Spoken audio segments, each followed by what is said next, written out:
You are about to experience the Corpse Cast. We would advise any listener who may be ill, pregnant, or of weak constitution to reconsider listening to the show for fear of an onset of health issues related to encountering bouts of pure shock or fright. For those who wish to continue, just remember to avoid fainting. Keep repeating, it's only a podcast. Only a podcast.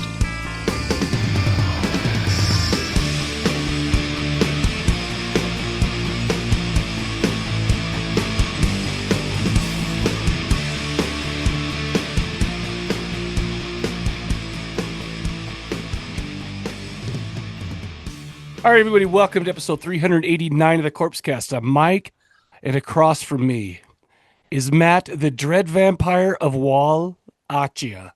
Get it, Wallachia? Whoa, Bro, I'm doing my best. These are harder to come up with every episode. dude. You're digging deep, but that was the creativity. Like, Oh, I give it 10. well, thanks for. I like how you gave my creativity 10, but you gave the level of comedy like a shocked face. So that's not good. Well, because I wasn't knowing what I was gonna hear, so I was just like, okay, it's coming. Something's gonna happen right now, and it was just like, I figure you for 2 weeks straight you're waiting to hear that, and I feel like I disappointed you, but no, it's okay, brother. It's okay. It's like, okay. like most girls have never said to you, "You don't disappoint." No girl has ever said that to me. In fact, continually, day by day, it's why do you constantly disappoint me? Constantly. Like these women, man, just teasing. So I want to say one thing before we move on real quick, because just so you know, we're going to be talking about some body horror satire movies. We're talking about The Stuff from 1985 and The Substance. But before we get into that, I wanted to shout out everybody right now, since it's early on. Everybody starts at the beginning, right? Go visit youtube.com/@MattWall. You get some writing workshops. Aww. Get some daily affirmations with the manliest writer on this planet. Or mattwallart.com. Okay. Or, when you're done with that, because he's got like 800 videos and they're all like, they're all just very wise, and he'll catch you you'll catch him driving and he'll be like, bro, by the way, you want to know why you suck at writing? Here's why. And he will tell you why you suck at writing. And if you can just take that to heart and improve from it, you'll be there. Okay. Yeah. Once you're done with that, go to youtube.corpsecollective.com. I just put out a video on Verana, the Bollywood horror movie. You ever get into that Indian horror movie stuff from the 80s? Vaguely. Dude. I for a little bit, and then I went from like India through Southeast Asia, Indonesia, Malaysia. and then I ended up into Australia, and I'm like, how did I get here? You're like, very strange India. You're going down Indonesia. That shit's weird. Then you're going to like Malaysia. You're like, well, what is a liak? And then all of a sudden you go down to Australia. You're like, crikey, these guys are just like us. Yeah, it's like black. They're right cunts. Like, sorry, that's the worst accent. That was pretty bad. Yeah. But so you've been watching some Indian horror? I just did a video on one. I watched 2 of them, dude. They're all like 3 hours and 20 minutes long, like straight up with full on like musical numbers. Like they will stop like it's Bye Bye Birdie all of a sudden. Yeah. Like, ooh, why did I bring that up? How did I know that? Why was that on the tip of my tongue? Bye Bye Birdie. I need to check my man card. Musicals go, like that's like 1950. Have you been watching I Love Lucy or something, dude? First of all, if I had been, and if I were, I would never tell you. Okay, just because. Great. Oh, okay. Well, I'm just saying because I didn't know that. I didn't know that it was cool. You just likened it to watching Bye Bye Birdie, and I want to stay away from that as far as I can. So I don't know, man. Whatever. Okay. So here's what we're gonna do now. So I'm gonna pull back the curtain a little bit and tell you how typically a recording day goes. Okay. Yeah. We'll record, and then tomorrow we'll be like, hey, bro, what do you want to do next? And then I'll either say, hey, why don't we do this? And then, but this time Matthew was like, bro, I got a great idea. We're going to blow their socks off with The Stuff and The Substance. So, this is great. Wonderful. Awesome. But Matthew, why don't you tell the folks why you chose these movies and kind of what they mean to you as a What thing? they mean to me? I don't know. Listen, I feel like I put out some what do you call those questionnaires asking what people wanted for us, and they want us to get more in touch with our feelings and talk about that as well. Oh, do they? That's sweet. I, I've had quite the day. Oh, no kidding. Okay. Thanks for checking in. No, like one of the biggest things with horror movies, and I think the reason why horror is the genre that people like gravitate towards is because it's usually dealing with the fear of the population at the time that something's coming out. So if we go back to um like the 20s and 30s, most of the movies were about men playing God Hmm. because technology was scaring the shit Hmm. out of the populace. When we get to the 50s, everything's like atomic monsters. Hmm. Like we drop the bomb, and now there's going to be these giant beasts that come up and kill us and all this other shit. We get into the 70s, and it's all counterculture kids going awry and just like murdering their parents and By like, the way, that's the first one I actually agree with. oh, you don't agree with that? No, we should be scared of the hippies, is all I'm saying. Okay. Oh, I see what you're saying. Yeah. You're still on that. Oh, You're dude, still yeah. on that. You're like, oh my gosh, patchouli, get away. Okay. So, and then when the 90s came around, and we're going to talk about the 80s in a second here. But when the 90s came around, we had all of the angsty teens, Hmm. Columbine, and all of the like there's no real monsters anymore. The real monsters are latchkey kids like Hmm. muck. And so we have all this shit. And the thing that really just screamed out to me about like the substance is because we live in a world now where everyone is being bombarded with the like GLP-1 Hmm. like injections to Right. lose weight and be beautiful Hmm. and Botox and all this other shit. Like Hmm. put it in a needle and we're going to make you look amazing. Hmm. Whereas in the 80s, growing up with an older sister who was bulimic and a mom who had like anorexia, Hmm. stuff like that. In the 80s, everything was like jazzercise, Right. yoga, like we're gonna like work out, Richard Simmons, Hmm. like everything was like constant, like bodysuits and leg warmers and like Hmm. it was like unbelievable Hmm. how everything was based on how many calories does this have? What's Right. the calories in this? Like going from like, and which is what the stuff is, like this low calorie yogurt. It's kind of like an ice cream. It's kind of, I was gonna say that does it, I mean, because I mean the 80s have been a long time, and so yeah. it's like, but I seem to remember like yogurt being in everyone's life, like yogurt and like low Yogurt. no fat ice cream and Yeah. frozen yogurt and all Frozen this stuff yogurt. all the time. Yeah. You had penguins and Jay Higbee's and what were the other chains of like non-fat desserts that then you could put hot fudge and Snickers and M&Ms all over. Yeah, right. We didn't have those in Salt Lake, but we have snow, so we just fucking ate that. Yeah. So, Just joking. oh, the yellow snow is the best flavor. Hell yeah. No, but like it was intense. And Yeah. so I was like, fuck, like in fifth grade, I was in Pop Warner. I'm sure you played Pop Warner. Hmm. And immediately, like it was like my mom's like, oh, you need to like cut weight. You need to be like you should probably lose like 20 pounds if you're gonna play football, just so you're not getting tired. So you're only eating Nutri-Grain cereal bars and Special K. Right. And Right. if you want something, Ew. you can have some Yo Play Dude, or like with grape nuts on them. with grape nuts, dude. That was a thing It's too. crazy. Throwing grape nuts down, but like in granola and like, but the thing that was weird was like back then, like, do you remember dips? Uh, They were like granola bars that were like covered in chocolate. I don't know. I don't know if I do or They not. Oh were yeah, all, yeah, yeah. Like they were the same shape. They just had chocolate around them. yeah, Yes. it Okay. was Yeah. like they were all these like health foods, but like covered in chocolate.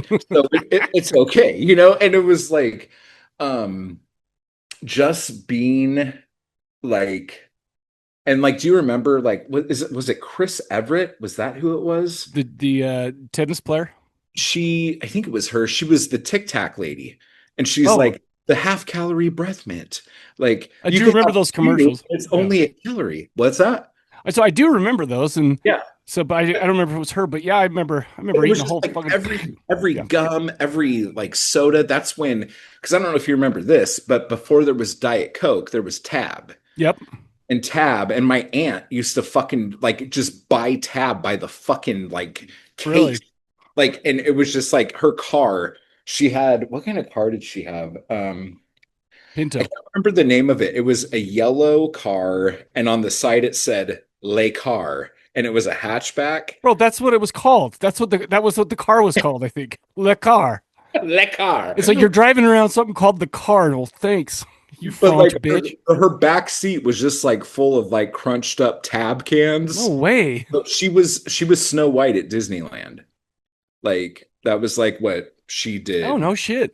in years. But it's just like, so basically where I'm getting to is the premise of both of these movies are exactly the same, but focused on different generations. Hmm. Even though, like, the substance, it's coming from one person's point of view, Right. whereas the stuff is coming from like more of a whodunit, like an investigation, like Right. Halloween 3, Hmm. um, like the whole world's gonna end if we Right. don't stop this kind of thing. But it's the exact same thing. Yeah. Like they sell it as like, look at these hot women in leotards walking out eating the stuff because like, you just can't get enough, and like you could eat as much as you want. It's all natural, you know? Like, but like I don't remember yogurt even being a fucking thing in American cuisine or whatever before the 80s. Like I mean, I don't know. I don't remember anything before the Exactly. 80s, But like, basically. But but I remember like when like the different brands of yogurt were coming hmm. out. It was like, oh, this is new. This is great. Right. You know, and but then when the frozen yogurt thing happened, It that was was like huge. My sister used to work at Penguins, dude. It yeah. was like that was like a big deal. No, And it's weird how it just like disappeared. well, I don't know. I mean, I never had those, but we had the frozen yogurt type places. But you're right. Are they around anymore? I guess we have. No, I don't know. Do you have frozen custard anymore? But I don't know. I have no idea. I've been There's one of those. there's munchies or Mm, munchies. Is that what it's called? I don't know.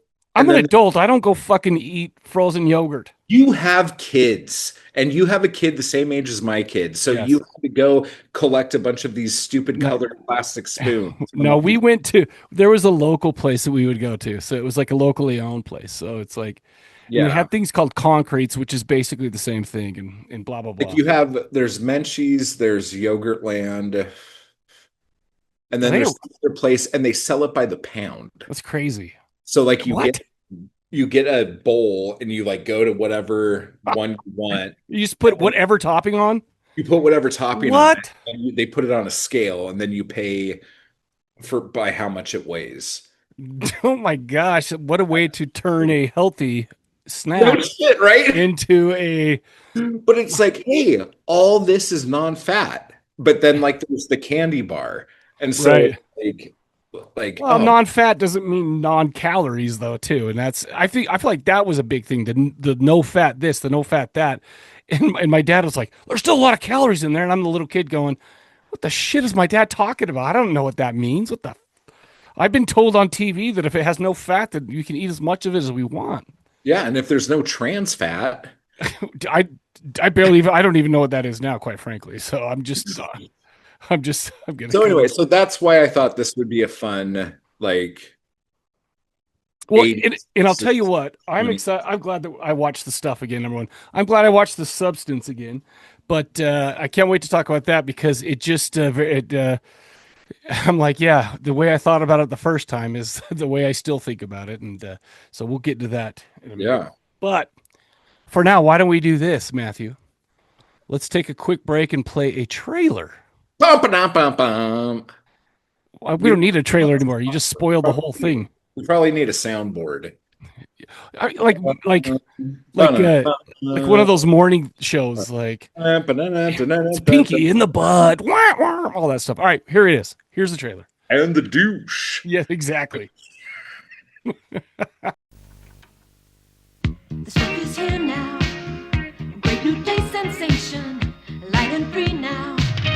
Will get you elevation. Enough is never enough. Enough is never enough of the stuff. The stuff, the taste that makes you hungry for more. The stuff, taste that delivers.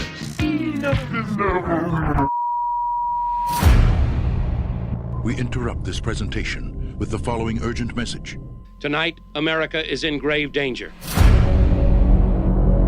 We are under alien attack by a popular dessert known as the stuff. Here, Jason, take some. No, don't eat that. There is something alive in there. Tasty. There's something alive in yogurt. It's called benign bacteria. If the stuff is in your house, do not eat it.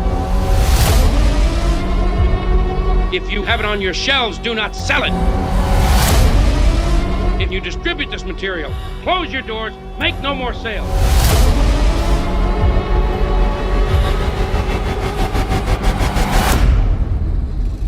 Enough is never enough.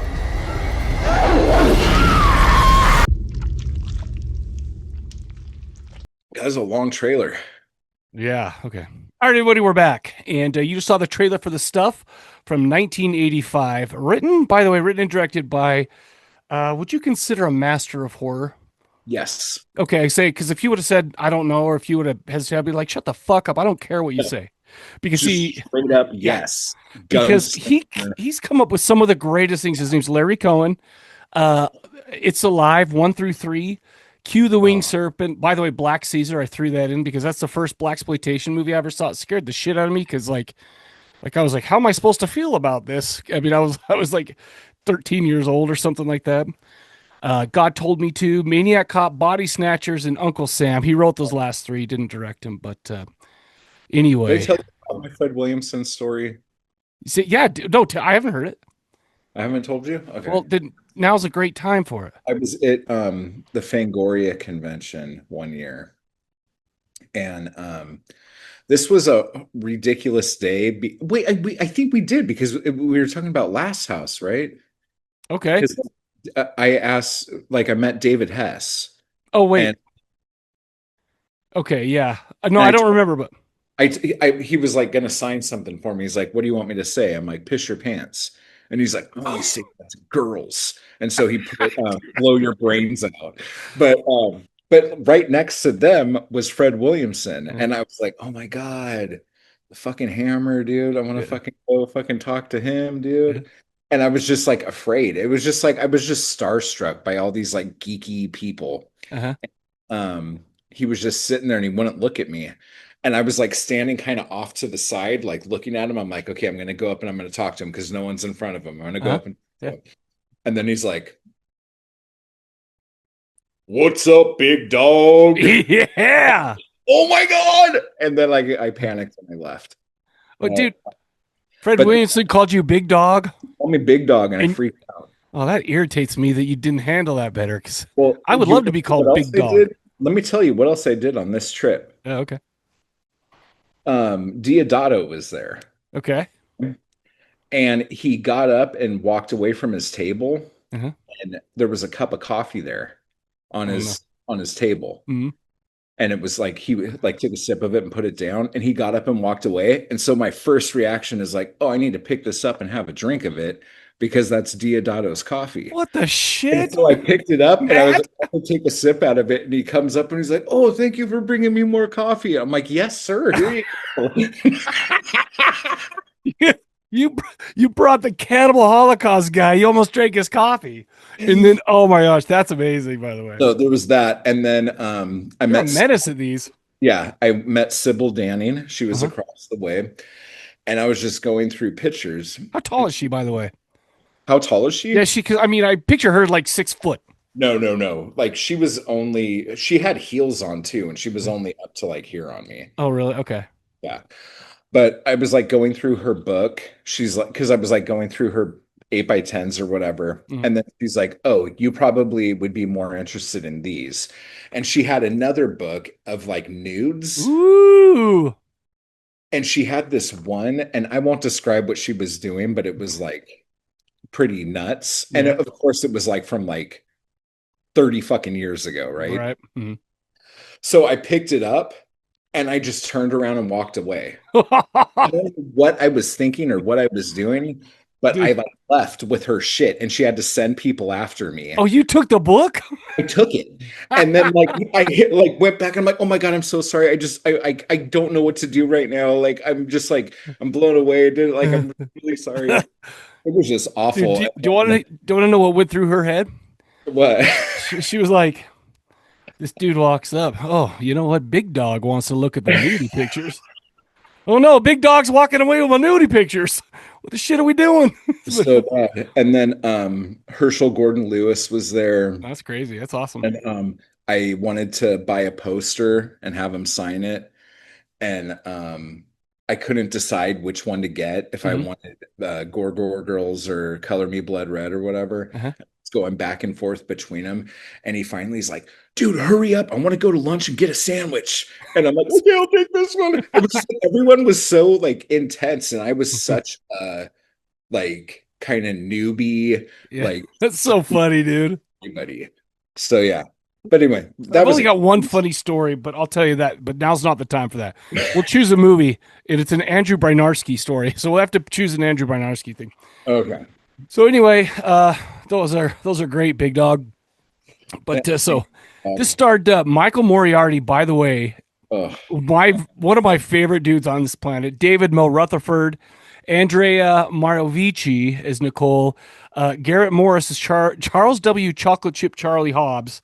He's so good, dude. He's in everything. He's amazing. And my favorite character of this whole thing, Paul Sorvino as Colonel Malcolm Garment. Dude, he has the greatest line of any movie that I've almost ever seen. Like I cannot wait to talk about him. But oh my gosh, okay, the one that you can't say nowadays. Oh hell yeah, it's that one. Just kidding. No, you can say it in the way he said it. I don't know. I'm gonna run with it. We'll talk about. We'll get to it later. But all right, Matthew, why don't you give us a rundown of the story? Okay, and there was also that guy who has the dog, and he was afraid of the dog. Oh yeah. Danny Aiello. There you go. Yeah. Mm-hmm. And it was weird. I thought the little kid's dad was fucking what Goodfellas guy. Ray Liotta for a hot minute. It's funny because Ray Liotta was gonna play Dennis Quaid's role in the Substance. Really? But he died, so they brought in Quaid. But no, that's just a little coincidence we got there. No, but what I was going to say, one of the things that I love about this movie right off the bat is that it's like this is going to be a fun ride. We don't need to like trick you with fancy opening credits. No. Here are the credits. It's called The Stuff. These are the people who were in it. But what I wanted to bring up, did you notice? I can't remember who it was. It was O'Neill. Was that his name? Let's see. But his name is in a box.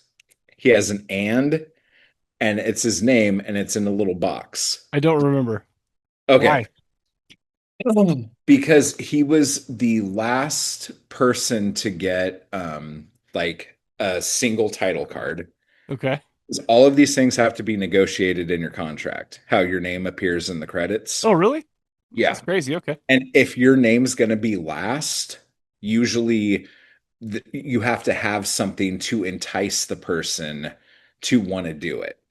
And so like old Hollywood is like usually like and guest starring or and special guest And or introducing. a special appearance by Right. Okay. something like that. And this one, it was just in a box. So I'm like, he like, I don't know if like whose idea this was, but they're like, dude, I'm telling you, you're gonna get your own title card. Your name's gonna be in a box. Only person whose name's in a box. Oh, I'm signing. Like, Dude, the same person who named the movie in all that imagination came up with the box. Like, it's called The Stuff. Okay. You know what we're going to come up with? A box. It's like the same dude is like, okay, my bad. no, but that's brilliant. That's kind of funny. Yeah, that's cool. Brilliant.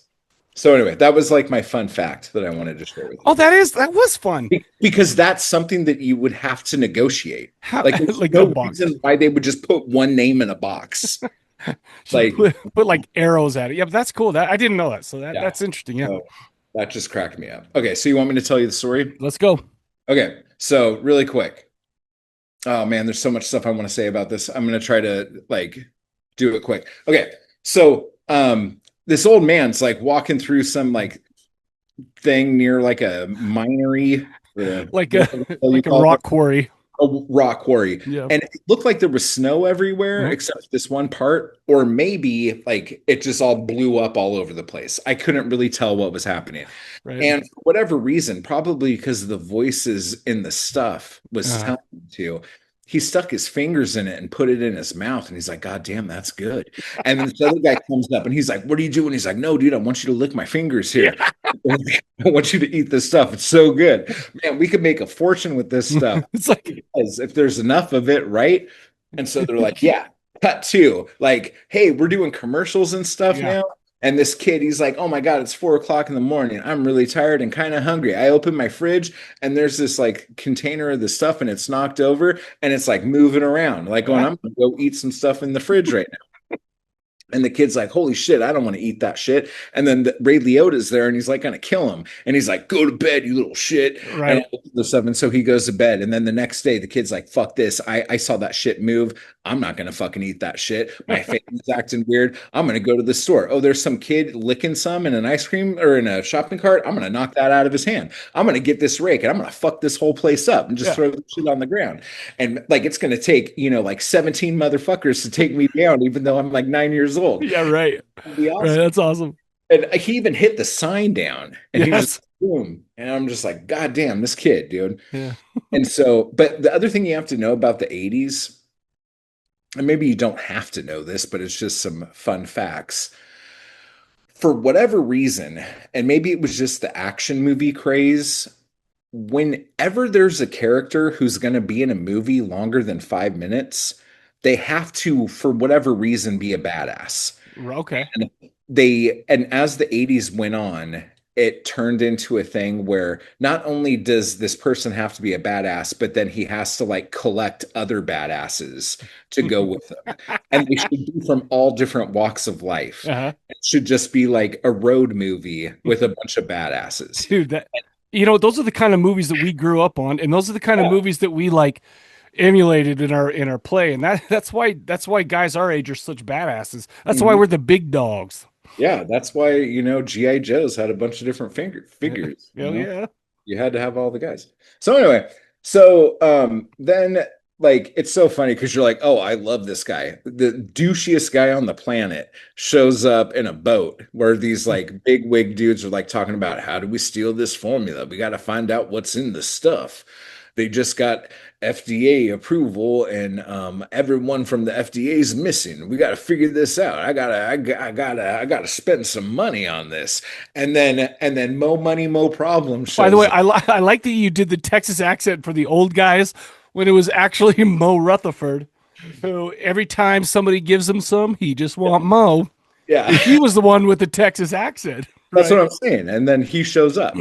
Whenever I talk about like rich conglomerate people, they're Texans. It's like, yeah, they just talk like that. They all made their money from oil. They all make it from oil. Yes. But So anyway, so he's like, "Oh yeah, I like broke into your place and da da da da, and this guy's a dick, and I'm gonna punch him in the face. Somebody give me money." And Speaking of badasses, by the way, yeah, that dude was a one. He did a lot of one punch of chumps. Like oh yeah, here's these big, tall, stringy guy, right? And it's like he one punched that one guy. Every time he punches one person, drops him right there. That's Michael Moriarty. That's one of my favorite things because he's just this tall, lanky, kind of weak looking dude, but he's tall. Maybe he's like Abe Lincoln. looks kind of goofy. Yeah. And I like that there was even the line like, like I can't remember what it was. You're not as dumb as you look, sir. No one is as dumb as I look. Yes.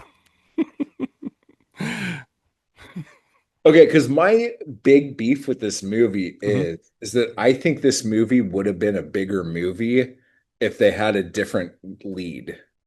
Really? Like if you had like, I mean, obviously if you had like a Eddie Murphy or I'm trying to think of the people who were like big time. Dude, like Yeah.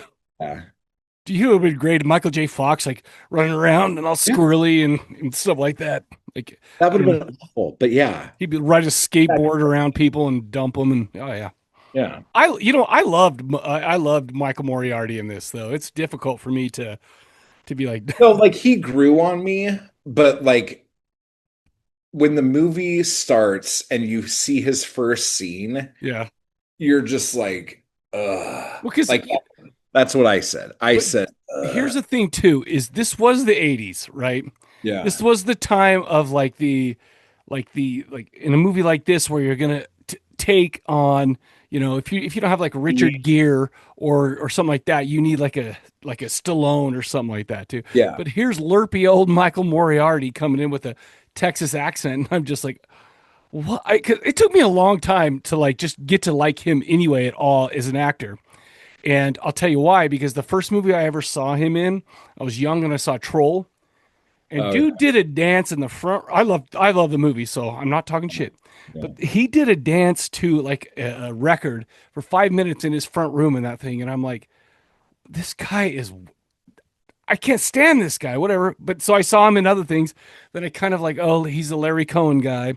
And then so now I'm watching this again going, man, I love this guy, but not back in the 80s after that Troll dance. I was like, oh, yeah, this guy sucks, bro. No, but so he grows on me, and but like I don't know, he came off a little brash in that meeting with those guys. Yeah, a little too cocky for my liking. Okay.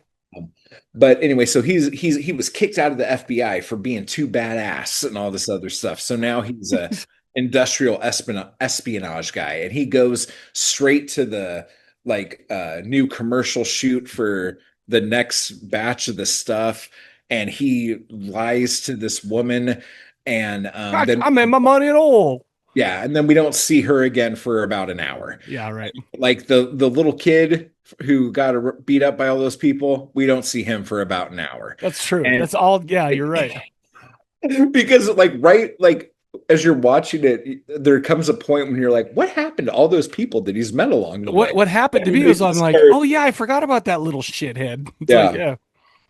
So then like he's doing his investigation. He goes to this town where it's the last place anyone's heard of anybody. Or wait, no, he saw the dude with the dog, and that was like one of the best scenes. And it's so funny because like they tried really hard to like have some really cool shots with like the golden hour sun coming in and doing a ollie pan around, but then at the same time there was like a over the shoulder shot where they like didn't get the guy's whole face. I'm like, come on, guys. Like, dude, see, I love having this kind of perspective because I'm just like, shit, that dog was scary when I'm watching that. When I'm watching that thing, the dog starts stuffing out. Yeah. Oh yeah, dude.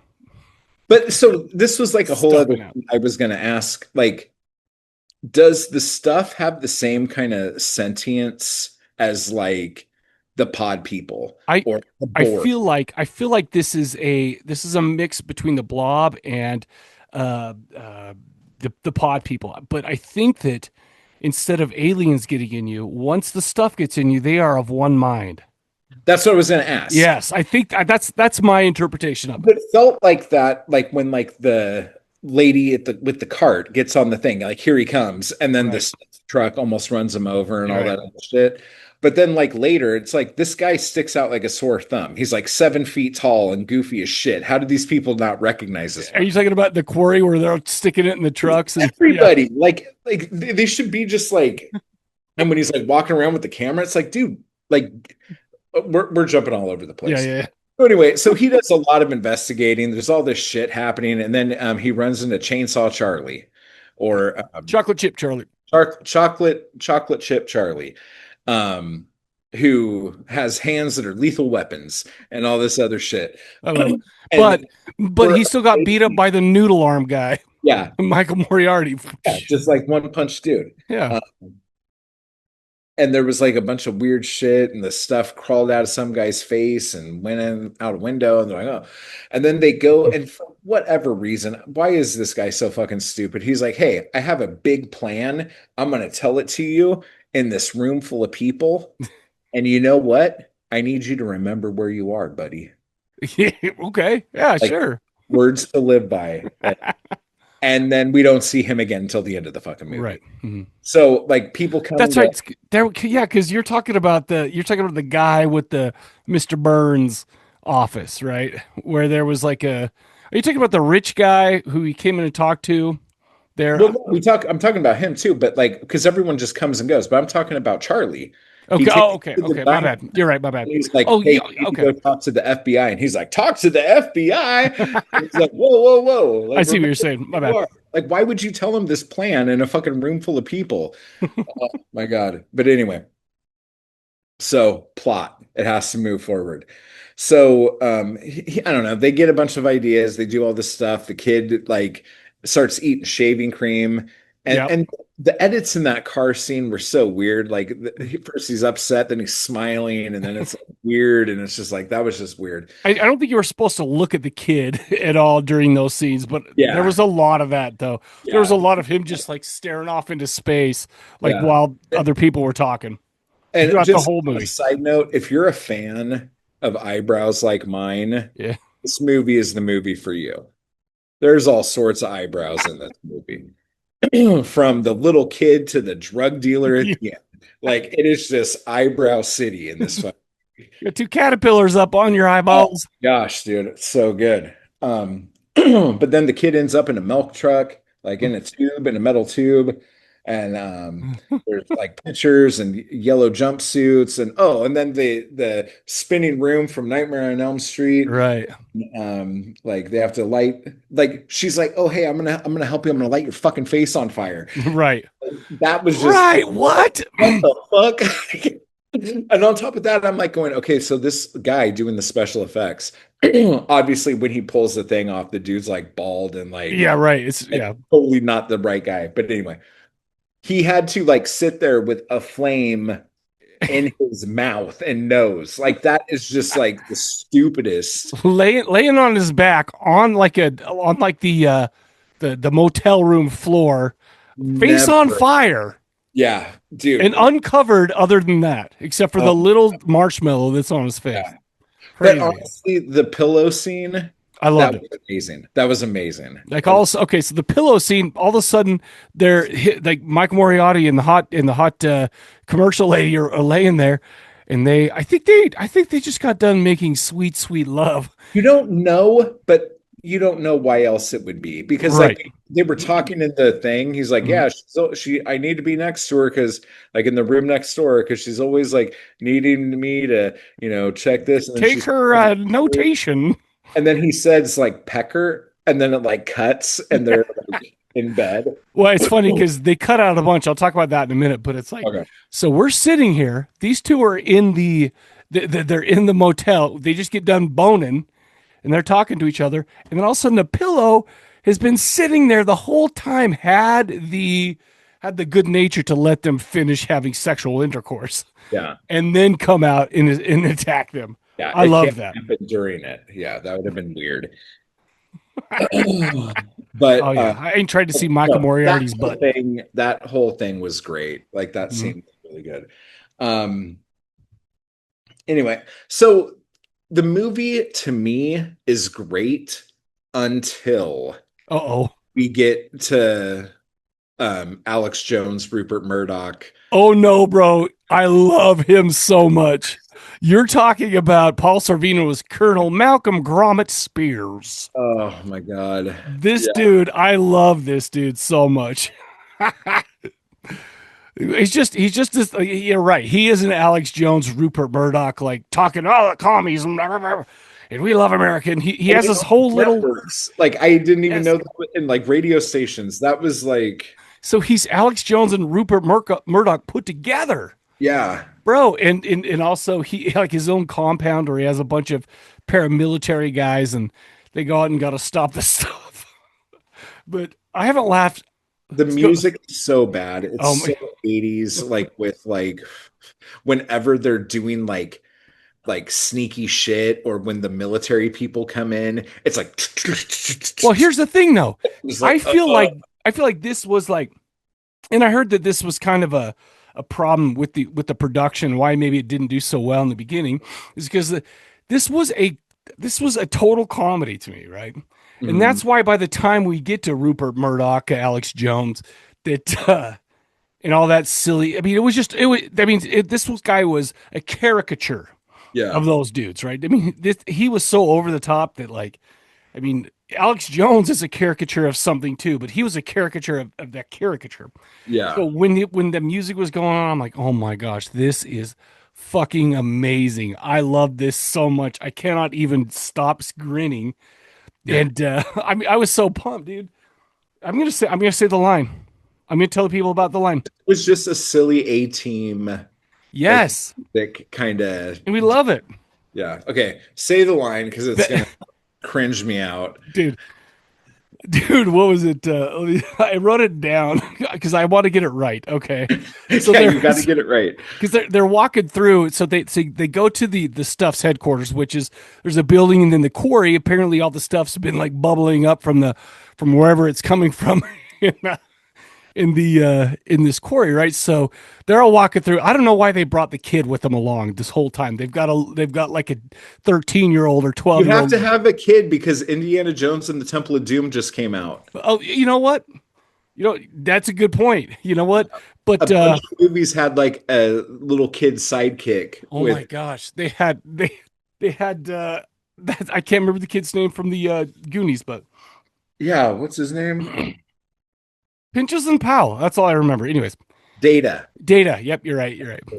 So they're walking through. You got all these military guys with guns. And he says something about commies and says how the United States has never lost a war. And the little kid goes, well, what about Vietnam? He goes, son, that war was lost at home. Right. So Vietnam War is like right in our brains. It's right at the tip of our tongues. They walk in. And dude turns around, goes, those yellow sons of bitches. But there's a bunch of dudes in yellow jumpsuits. I almost said it wasn't, whatever. But I see these yellow jumpsuits, and I'm like, oh my gosh. And I literally laughed out. I had to pause it. That cracked me up so bad. I'm just like, and my wife's sitting there reading her book in bed, and she's like, what is so funny? I played it back to her. And she's like, oh yeah, that's fun. I'm like, what the shit, woman? That is comedy right there. She's like, yeah, that was really good. It was clever. Yeah. I'm like, oh. That's actually not the cringy part I thought you were gonna. Oh, what was it? Well, we'll get to it later. We'll get to it off air. Yeah.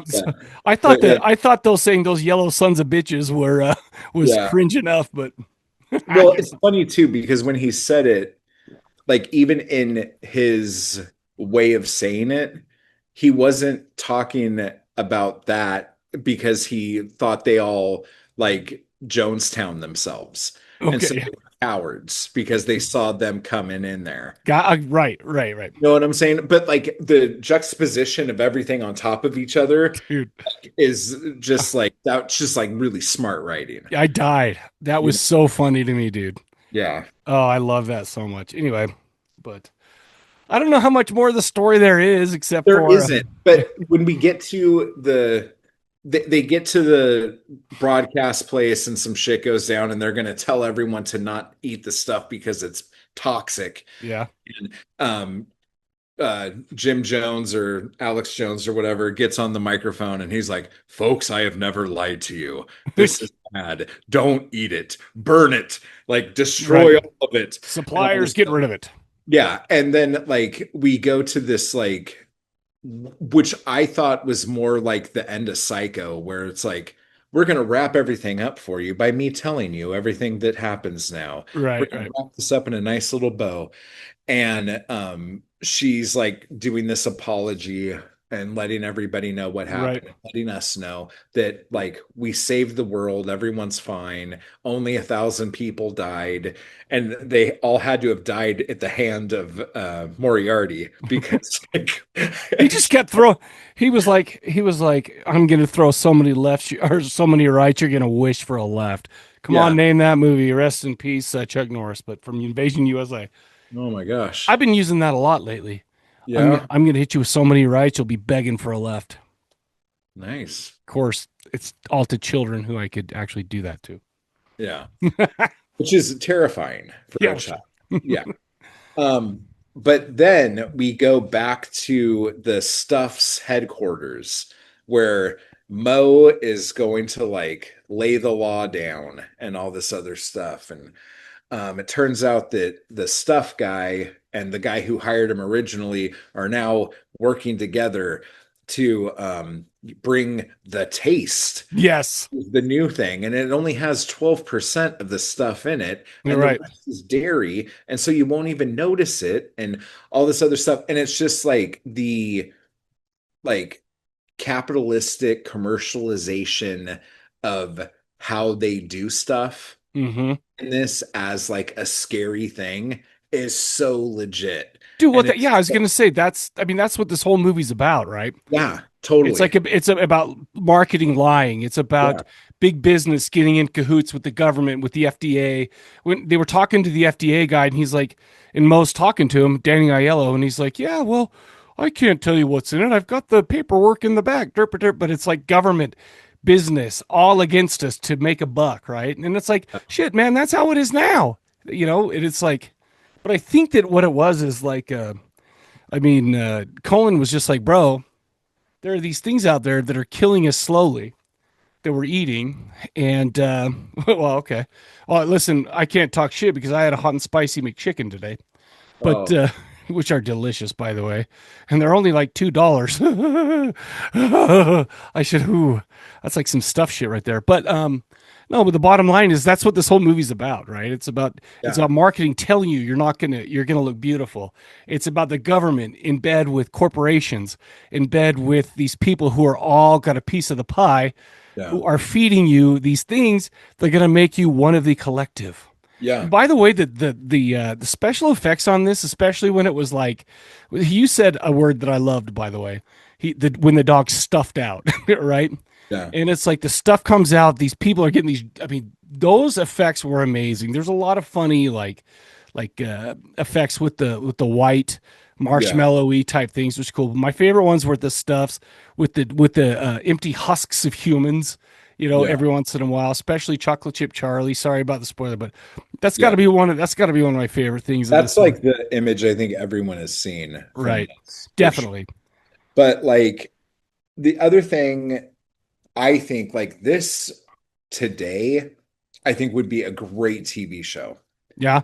Like totally, especially when they're like, yeah, this stuff comes up from all over the place and we could just repackage it whenever we want.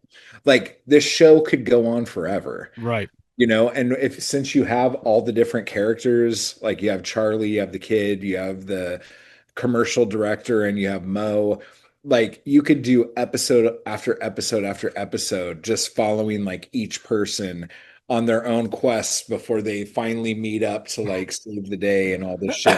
At the end of season 3, which we've been waiting too fucking long for, by the way.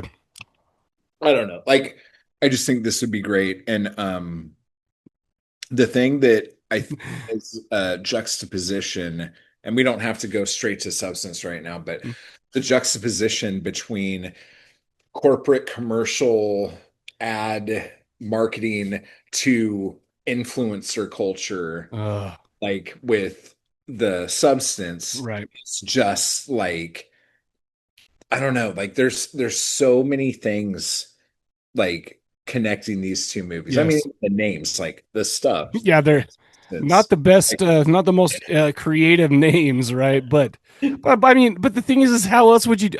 Listen, I love that this is named The Stuff. Yeah. I love that it was this. I do. The packaging and the marketing of Yes. was just brilliant. No, and that's what I'm going to say, because I was going to, well, I don't want to get, like I said, I don't want to get too into the substance, but this one, you had this perfect, like Neapolitan looking ice cream box, right? Yeah. Or they were eating it. In the next one, it's like, I don't know how to describe like apple. Yeah, It's like no, apple that's pie. right. Like clean. It's Yeah. like clean and very, very minimalistic and clean. And Yeah. like, so, oh my hell. Yeah, you're right. Yeah, That's right. That's brilliant. perfect, actually. So good. No, but Oh, the 80s and all this stuff and this Neapolitan thing. Shit, you tell me when I'm in the 80s, do I want 3 fucking flavors? You bet your ass I do. And I don't know. I love this movie. The And only just thing, the if we did a logo, series, you could not have the Colonel in it. But that's the thing that's crazy, because like the Alex Jones type person is like one of the heroes of You this. couldn't say those yellow sons of bitches. If they're wearing yellow jumpsuits, yeah. But the whole thing is that like you could totally have that and then have like a redemption arc. That would even be like, oh my gosh, Dude, I feel like, you know how Shit, many dudes I've punched one time and then still didn't die? Okay, a lot in my life, right? Yeah, I've never punched anyone in their head like exploded into like 50 pieces. No, it's never happened to me either. Yeah, that's never But so I can't play Michael Moriarty's character. You know, I'm not a female, I'm not a young person, but you know whose character I could play? The fucking Colonels. I could walk around like spewing off right wing fun stuff and acting like a badass and hitting on everybody's women. I would love that. You could totally do it, and people would totally believe it. It's it's not to be funny, but like giant cis white male. Like, Yes. like Yes, it's like gotta everything hear that this Netflix shit. won't put on TV now. It's like, yeah, yeah, but you gotta talk like this when you're like doing your shit. number one, I'll tell you something about this. Will you stop right there, mister? Yeah, I would do that too. Yeah. I could do that. That's good. It's so funny. I tried to do Alex Jones and I did like Super Dave Osborne. Hi, everybody. Today I'm going to ride this motorcycle over this cliff. First of all, there is 0.001% of the audience of this show who knows who the fuck Super Dave Osborne is. Number one. No, and number two, if they do know who he is, they're like, oh, that's the guy from, oh shoot, I just forgot. From what? From Curb. From Curb Your Enthusiasm. They don't know him as Super Dave. What's his name? I have no idea. Marty Feldman? No, Marty Feldman's from Young Frankenstein. I have no idea. It's Super Dave. Yeah, it talks like that. Yes. Yeah. Oh my gosh, that's a blast from the past. I remember I'm so old that I saw Super Dave and I saw him in Curb Your Enthusiasm. I'm like, what the shit? I'm just glad this Super Dave's got shit to do now. That's what I said. I'm like, he's not selling cars at Cerritos Auto Square anymore with Ernest P. Wilker. Wait, Ernest P. Worrell? What's his name? Ernest P. Worrell? Did you just Yeah. fuck up Ernest P's name? Oh my gosh. Did. But God he rest his used to sell soul. cars at Cerritos Auto Square, Vern. He did?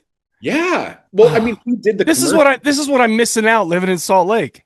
Yeah. It's like he never sold cars in my state. I would have bought that shit I didn't immediately. even know, because I think that was what he did first. Oh, And no then kidding. It was like such a big hit, all the Vern commercials. Oh, yeah. Vern. Oh, That the they're milk. like, oh, let's do a movie with him. Like, he's a hit. No. Let's do the movie with him called Ernest Scared Stupid. That is the movie. That is the only movie you ever need, by the way. No, dude, goes to camp, goes to jail. Oh no, brother. My favorite goes to jail is when he put those bowling ball chains in his breasts and acted like he was I'm Super dying. Drag. Yeah. All right, let's see if I've got anything else. I don't think I have anything else on this one. You told me that there was a bunch of stuff cut out of the fucking movie. Oh yeah. Okay, so basically hanging. in 2021, here it is. There was 30 minutes of unreleased footage of this that was found by Denver Film, whatever that is, in 2021. Okay. So it was only 5 years ago, right? And I don't have this, but I guess that the 4K Arrow UHD Blu-ray has all that stuff. Shut the No, I know, and I need to order that. So New World Is it Pictures. like put into the cut, or is it just like deleted scenes? I have no idea. I don't know.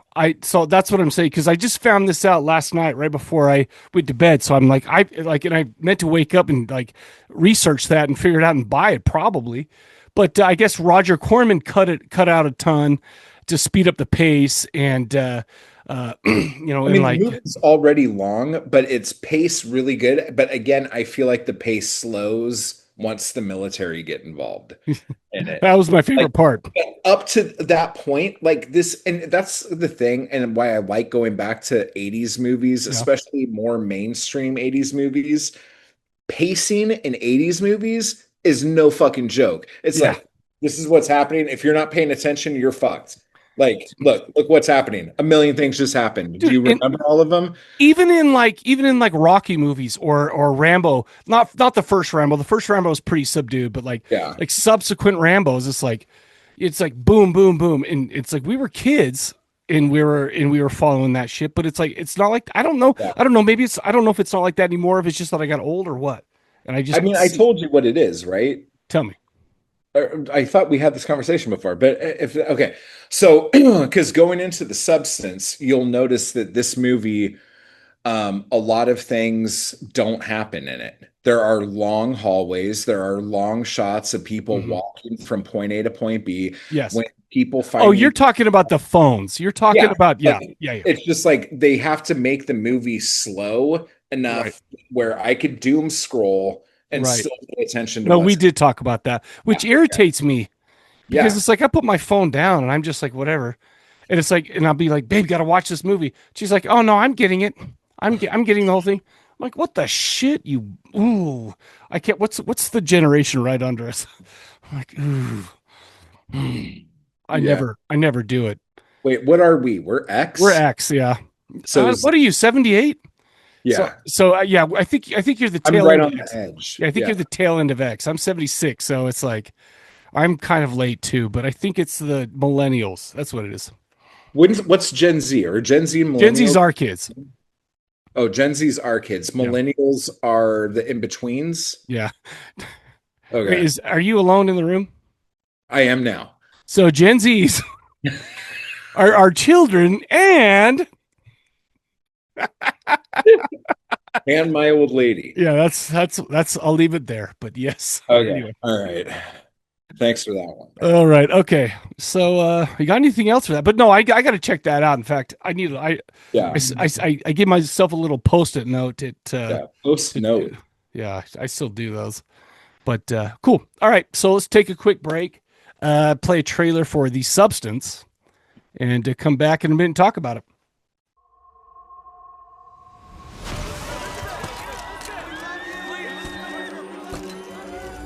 People always ask for something new. It's inevitable. At 50, well, it stops. Have you ever dreamt of a better version of yourself? Younger, more beautiful, more perfect.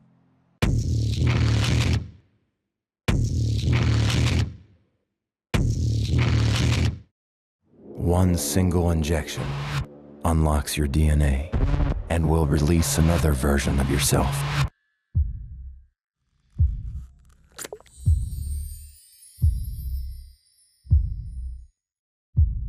This is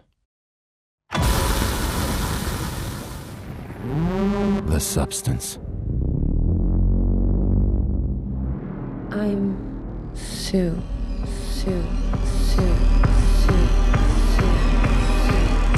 You're hired. Let's go.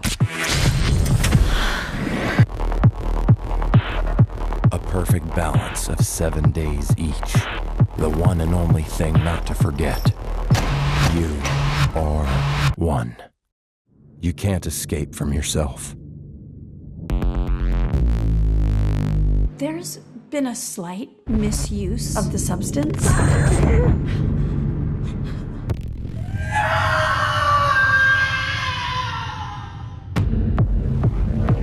This balance is not working.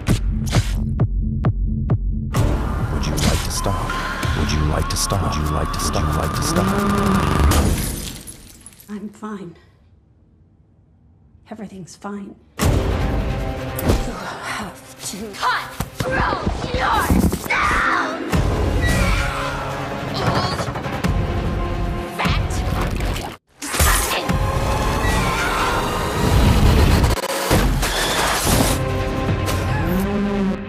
People are gonna love that.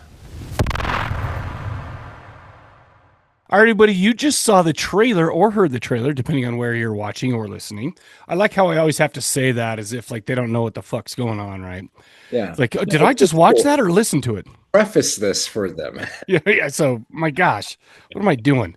The Substance 2024 IMDb gives us a 7.2. I'm surprised it's not higher. But I don't like it that much. But I figured that most people would. You know what? I have a theory, and I'll bring it up later. All right. It was written and directed by the girl who apparently I didn't put her name in, Fargeat. I don't know. Do you know how to pronounce that? I do not. I have absolutely no. Do you know what sucks is I didn't write her name down. So her name's Foghat, that band. Yes. People like because they thought it sounded Slow Ride. Yeah.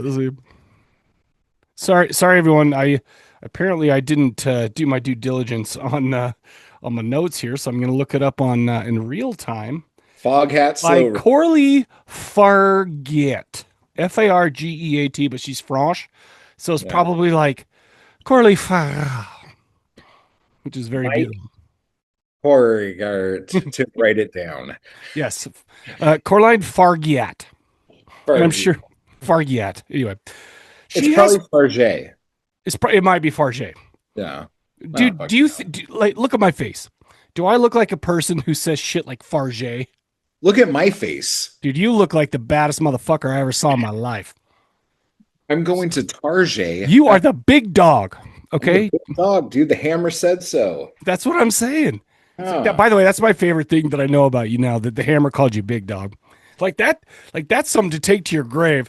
Like, here lies Matthew Wall. The Hammer called me big dog. Like, oh my gosh. I love that shit so much. Dude, I'm super zoomed in now. What the fuck's happening? That's because we want to see the big dog up close. Yeah. So, okay, so she has 5 writing credits, 7 say what? Nothing. Go ahead. 7 directorial credits. So one thing I've seen is she wrote and directed a movie called Revenge, which is, I think, from 2017 or so, or more recent. It's kind of a pretty straightforward R&R thriller. Let's see, R and Revenge, if you know what I mean. Yeah. And I mean, it's brutal, but it's nothing groundbreaking. But I've seen it, and it was like, okay. I mean, I don't know. I wasn't super impressed, but I didn't hate it or anything like that. But anyway. This starred Demi Moore as Elizabeth Sparkle, Margaret Qualley as Sue. By the way, Margaret Qualley is not ugly. I'll just put it out there right now. Okay. Dennis Quaid as Harvey. Let's see. Anybody else? Jan Bean is the Substance voice. That's okay. But there's a lot of other people in here. Just nobody really know who they are, stuff like that. Yeah. All right, Matthew. Okay. Well, here we go. I just want to preface this by saying I don't know how you watched The Substance, but I watched it with my Gen Z girlfriend. Oh, dear. Oh, wait. Oh, my hell. No, you did not. I did. That's awful. Oh, you have no fucking idea, dude. I bet. Oh, my God. And my kid kept saying, oh, my God, you got to see this movie. You got to see The Substance. It's so good. It's so good. You'll love it. I'm like, is it body horror? Because you know I like body horror. Is it body horror? It's body horror, but I think you'll like it. It's really good. Oh, no, bro. This is about as body horror as it gets. Oh, my God. I mean, it's not like torture porn body horror, so I was kind of... okay, if you say so. I mean, it wasn't watching Hostel or something like that. Correct, yeah. You know? Right. But... like my kid, and I don't know if it's like a thing because I used to love like super gory shit until I had a kid. Once I had a kid, I couldn't even watch House. Like, really? Yeah. Like medical shit, Right. can't get the fuck out. I cannot watch it at all. No dude. way. Okay. Well, Yeah. that's interesting. But I used to like feed on that crap. Uh-huh. Anyway, so I'm watching this movie, and what's the girl's name you said? Like Margalie Mogalugi? Let me go back up. No, Oh, the shoot. girl that you think's hot. Oh, duh. Margaret Qualley. Margaret Qualley. My girl's like, oh, that's so and so's wife. Oh my God, that's, and I'm like, who? And she's like, blah, blah, blah, blah. Don't you know who? Blah? And I'm like, I don't know what the fuck you're talking about. Hold on. Let me look that up. Da, da, da. Who's Margaret Qualley? There's people screaming at us right now. Qualley married to. His name is Jack Antoff. There you go. Who is he?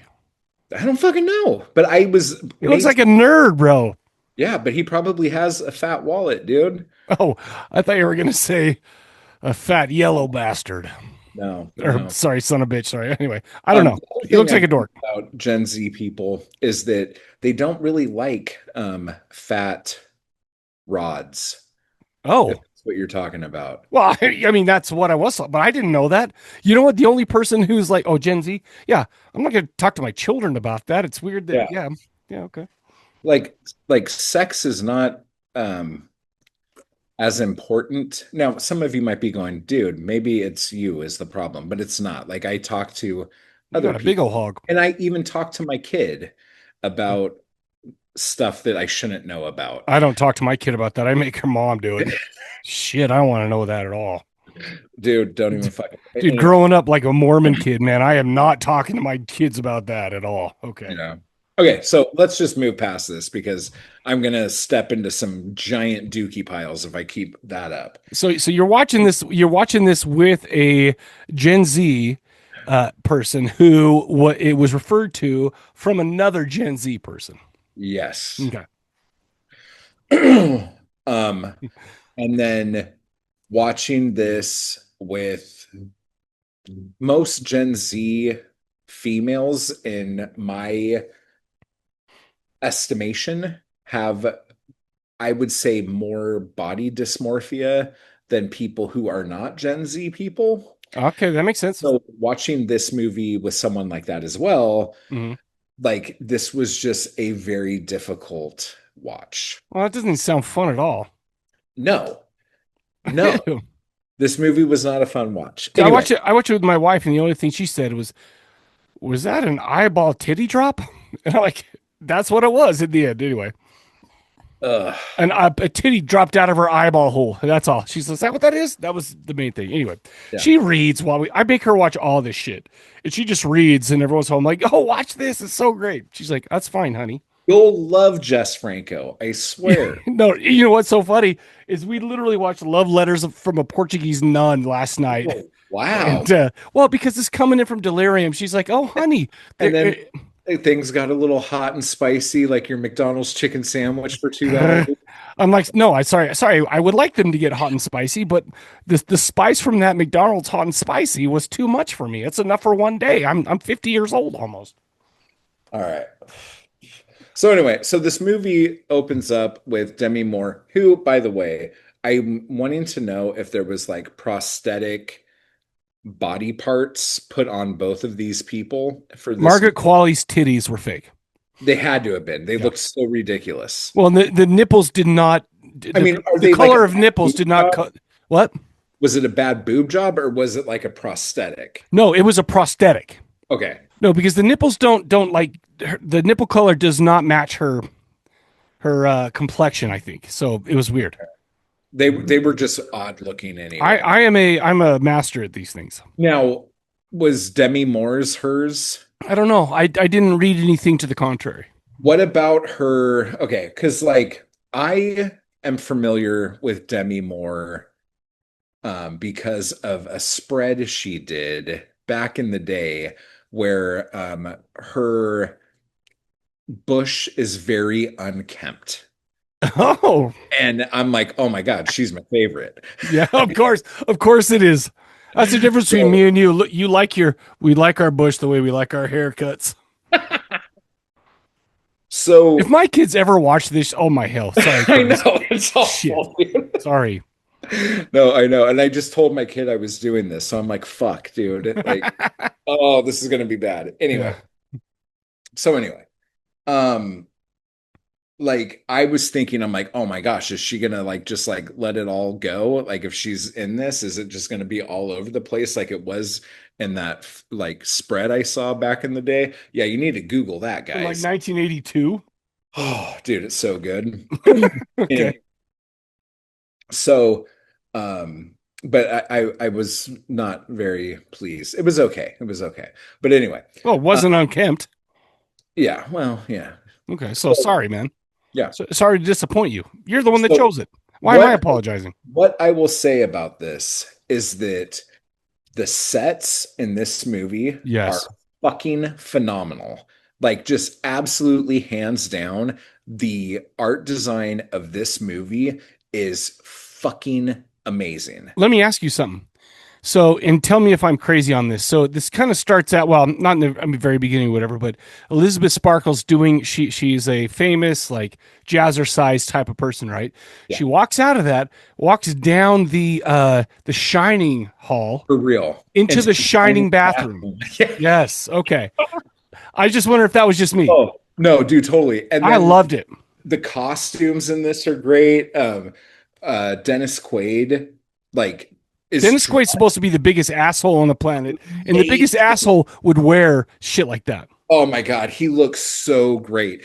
There are amazing cars in this movie. Yes. Mm-hmm. There was this one like avocado green Chevy Nova that was in like 8 different scenes in the background. I didn't even notice. Oh my God, I was just like, get out of here, dude. That thing's fucking gorgeous.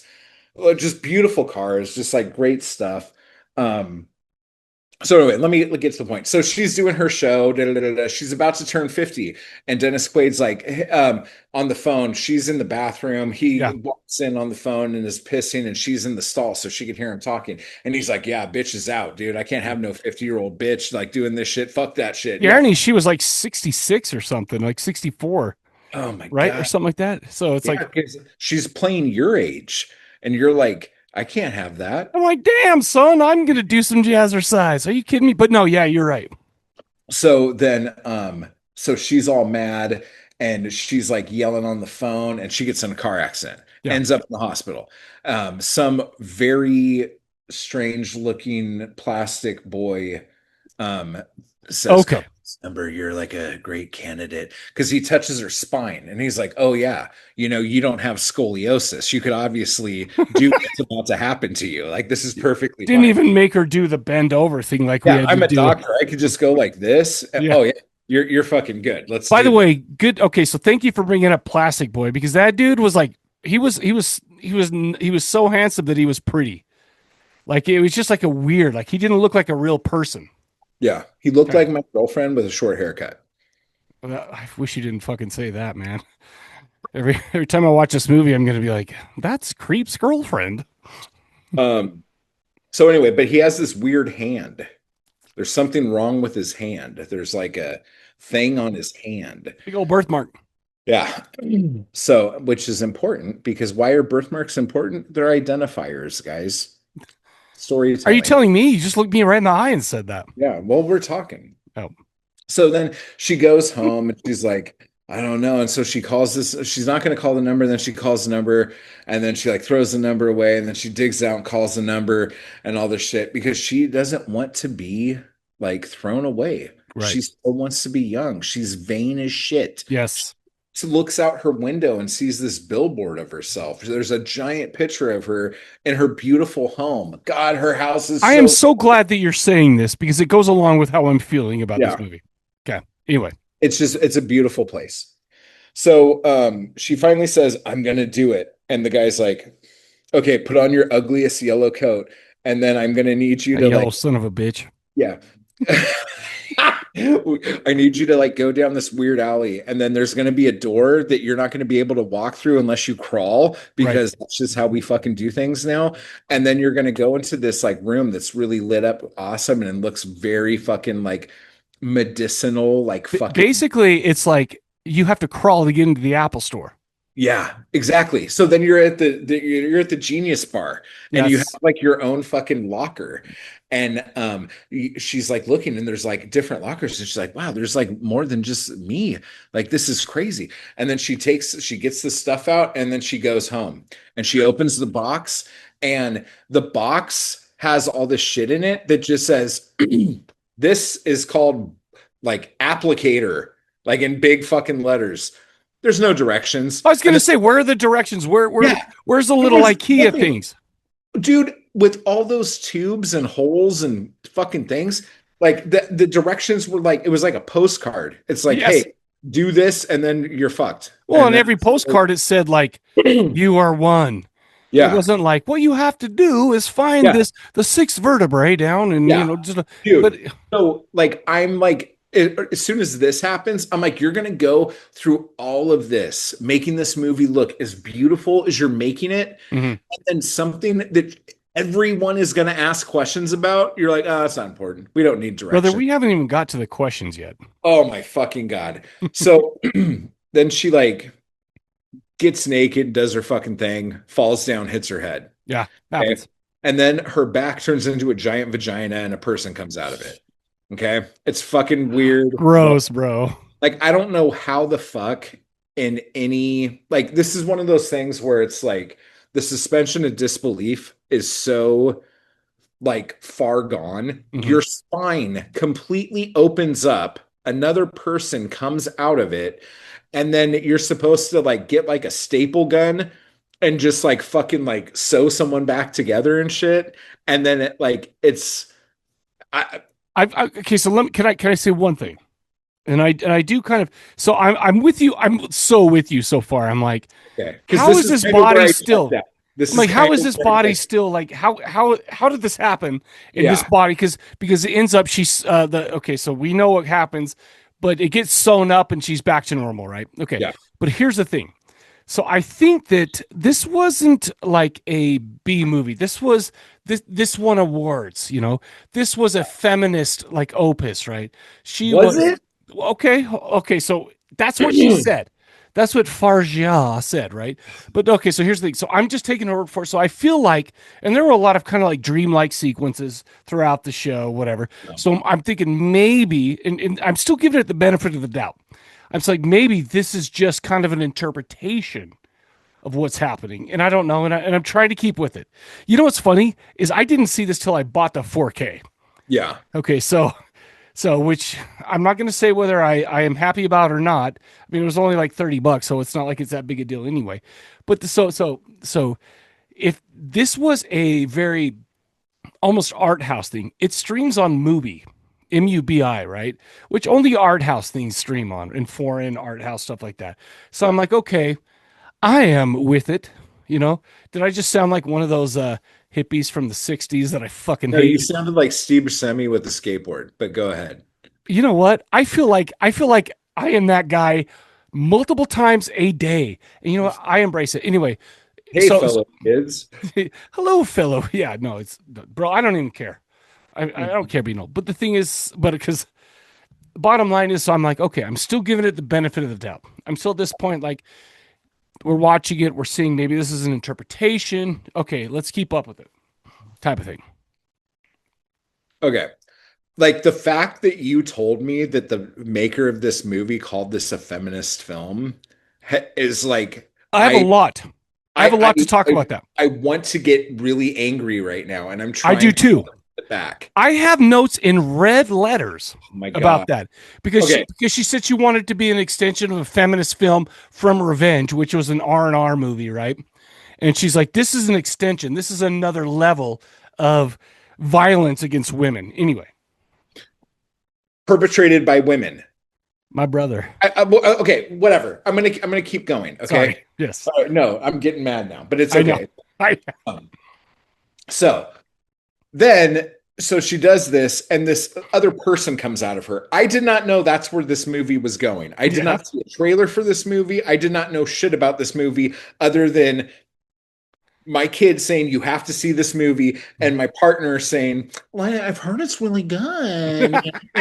We should watch it. It's got this girl in it that's really beautiful. And she's married to that nerd? Yeah.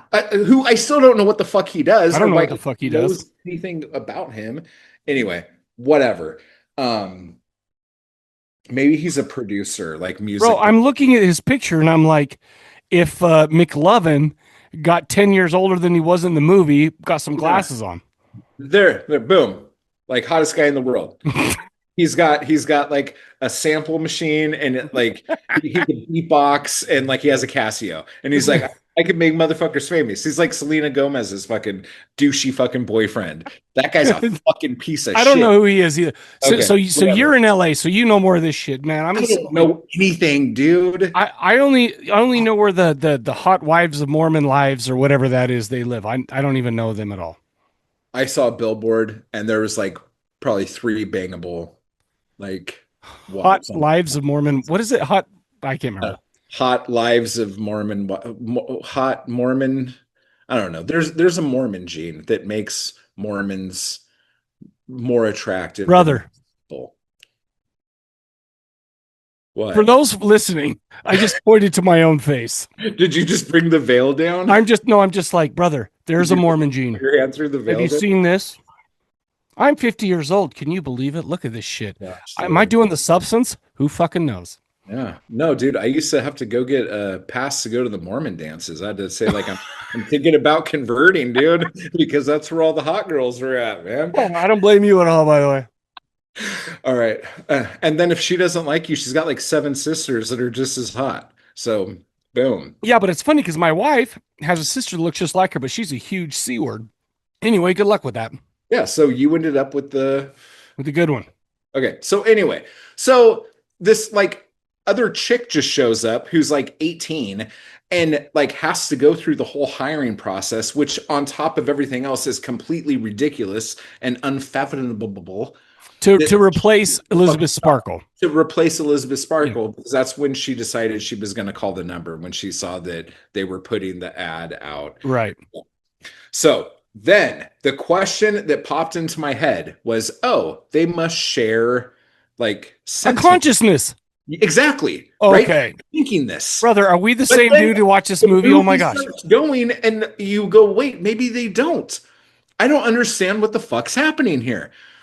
So okay, so let's go through this, but let me give the first thought after we're done with the plot. Okay.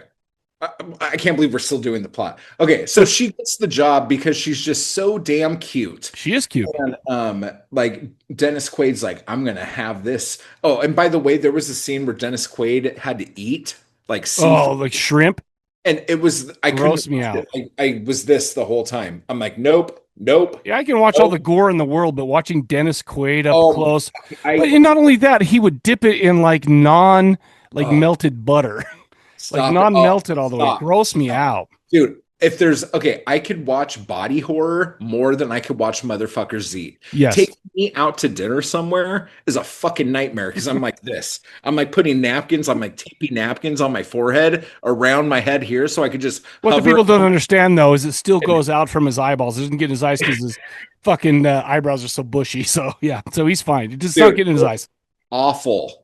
I cannot handle watching. No, but this was, and not only that, but the sound design was that all you could hear was his lips smacking. It was so fucking, and it was so gross. Okay, so anyway, so back to this. So she gets the job.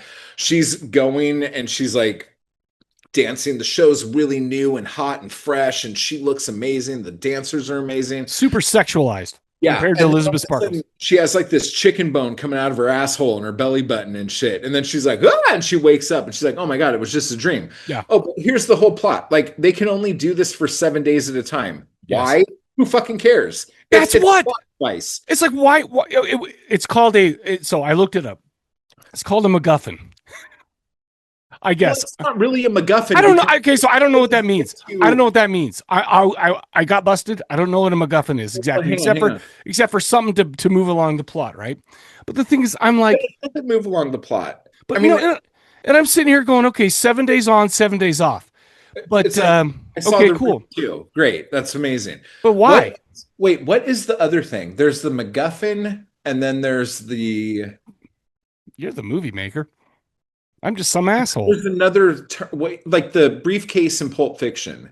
Is that a MacGuffin, or is that called something else? I don't know. I just thought that I would say that. Shit. I'm fucking losing my goddamn mind right now. Yeah. So there's 2 things. Whatever. I guess it's a MacGuffin. Well, but the thing is I mean, for But some reason, it doesn't really do anything other than to have somebody like rebel against a rule. yes.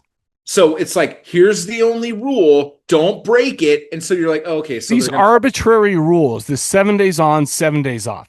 Yeah. And I mean, there's some point because apparently you have to inject yourself daily with the spinal fluid of the person who's whatever, right? So again, if we're going back to the idea that they do not share a consciousness, how the fuck does this chick know what the plan is, number one? And number two, there's how no the directions. Do any of this shit? Let me ask you something. Okay, so did you think that at any point in this movie that they shared a consciousness? I thought they had to, or else she would not have known. That's exactly right. I thought they had to, but they kept waking up and then being like, what the fuck did this other person do for the last 7 days? Over and over and over. Yeah. Yeah, Totally. okay, stupid. Totally stupid. Okay, sorry. So I'm angry now. I'm like, what the fuck? People like this movie? Is it just because it looks pretty? It does look pretty. Because I like Margaret Qualley's fake titties. But if you want to get into like what this movie's really about, it's a movie that looks really pretty that has no substance. Kind of like the women in this movie who look really pretty and have no substance. You know what? But I don't think that's what they were trying to do, which tells me that Fargeat has no fucking substance. Okay, so I'm gonna pump this out. Okay, I'm gonna tell you.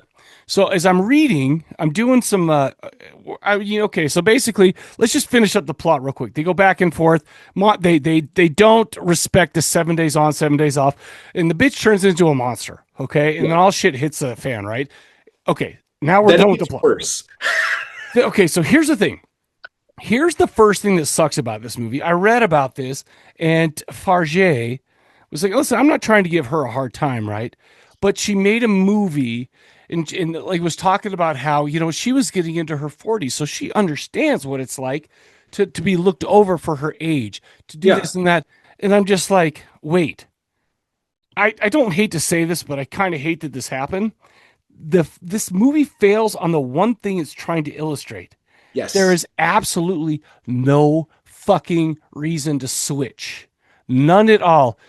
Elizabeth wanted to be invigorated, feel the things like she felt like when she was a young kid. She wants to take back the fame. She wants to get back, but she doesn't even get to experience it.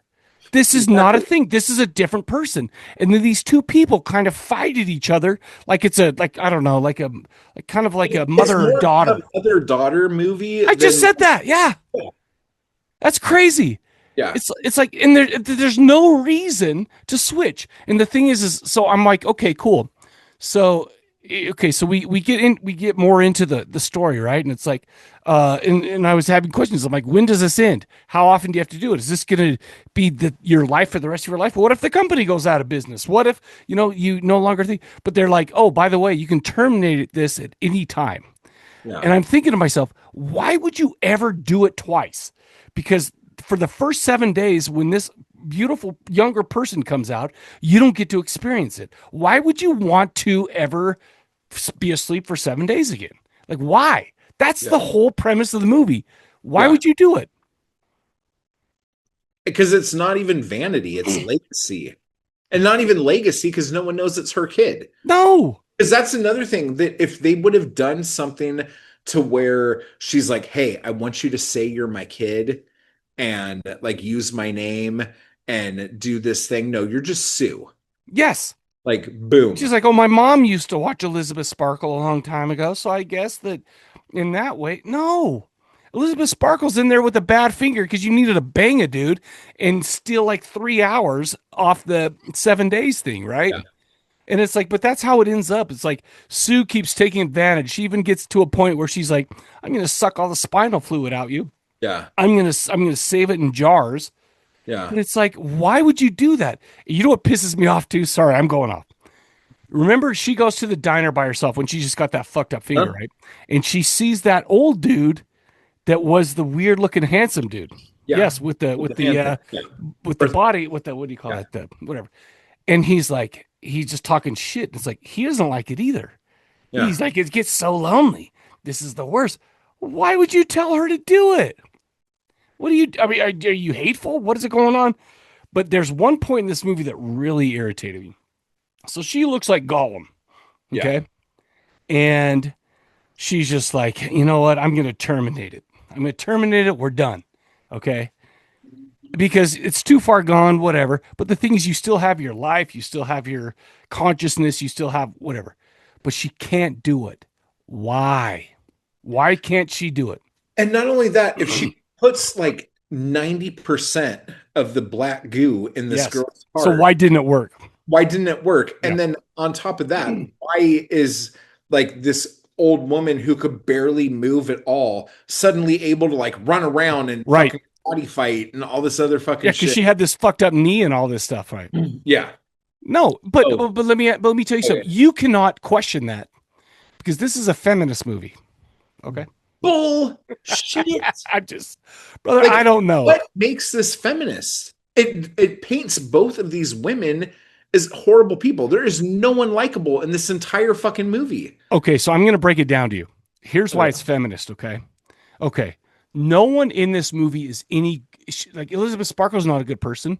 She's so vain that like she wants to do this thing. And I mean, it turns out not how she wanted it to, right? Yeah. But you remember so she's getting old, she's feeling whatever.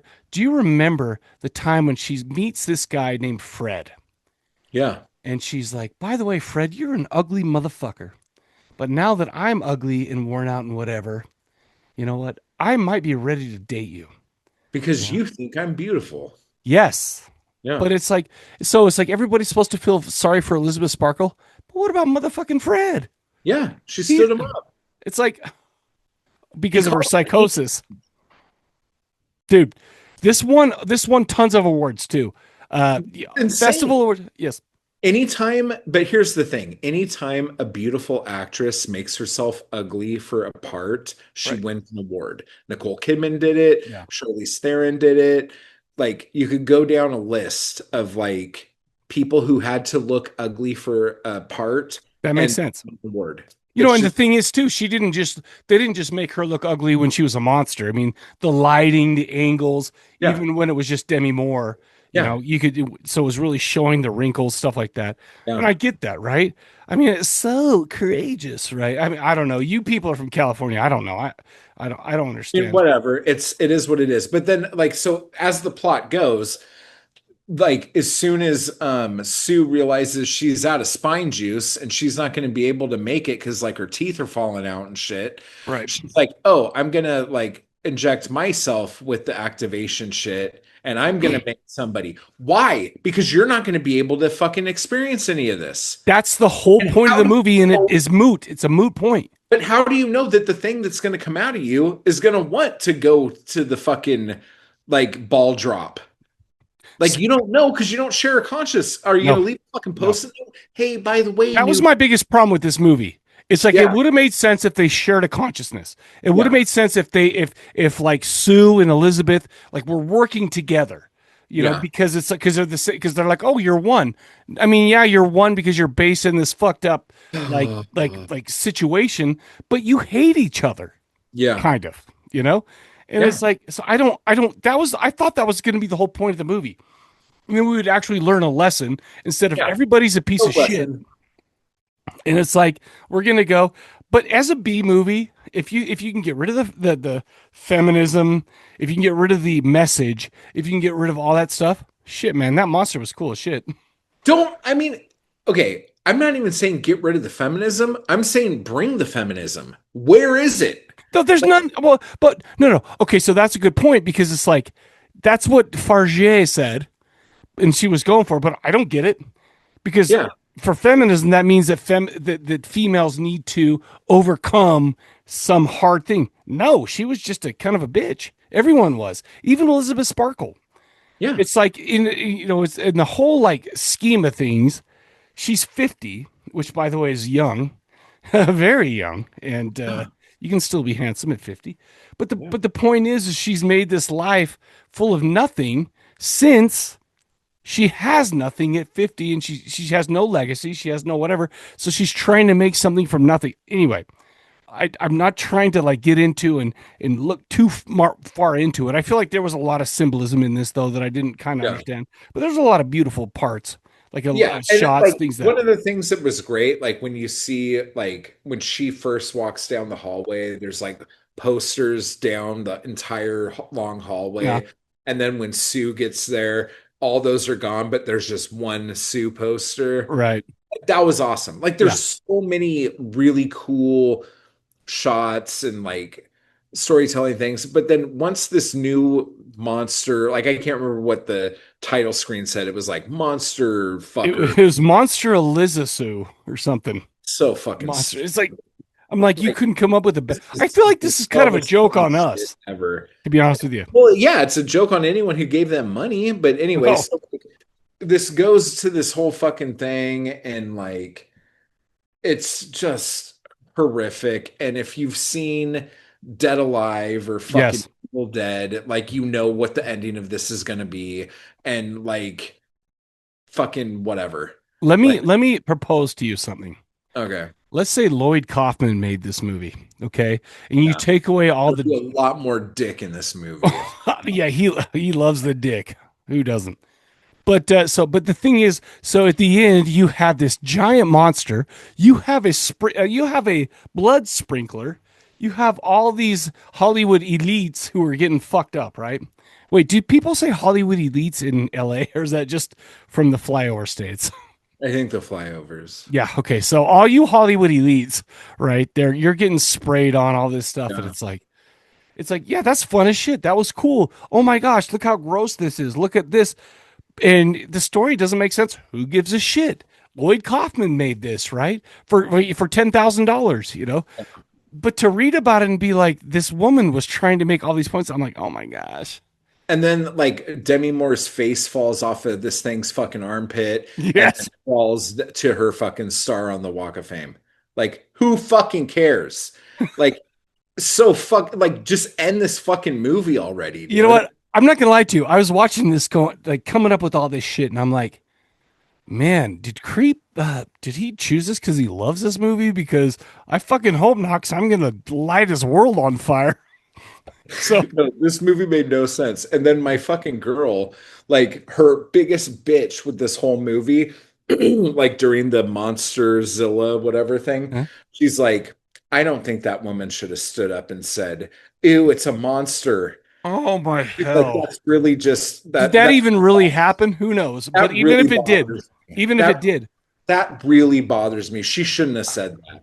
Why are they screaming? This is just, it's so mean.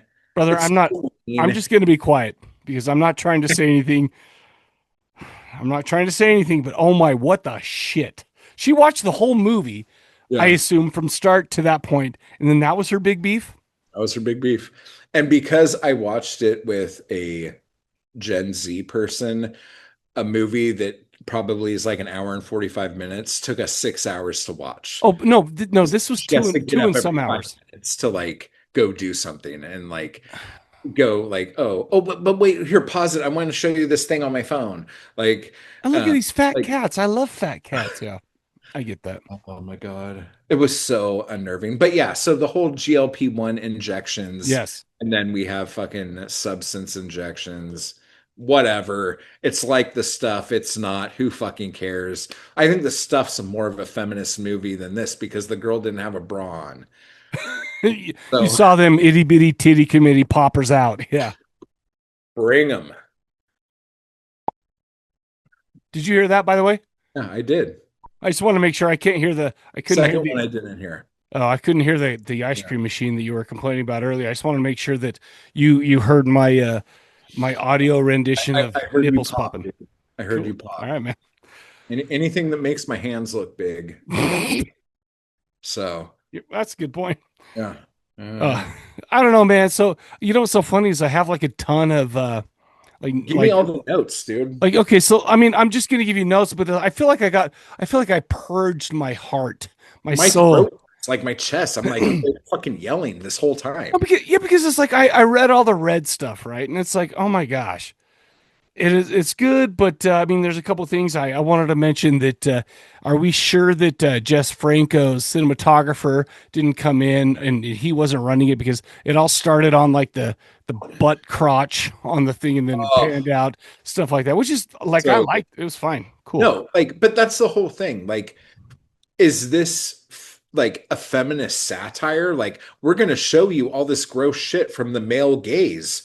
That's feminism. And I'm You like, bro, I liked it. I'm not trying to be like, okay, I get it. I'm a fucking straight white dude in his middle age, whatever. I'm not allowed to tell you what fucking feminism is. I Right. get it.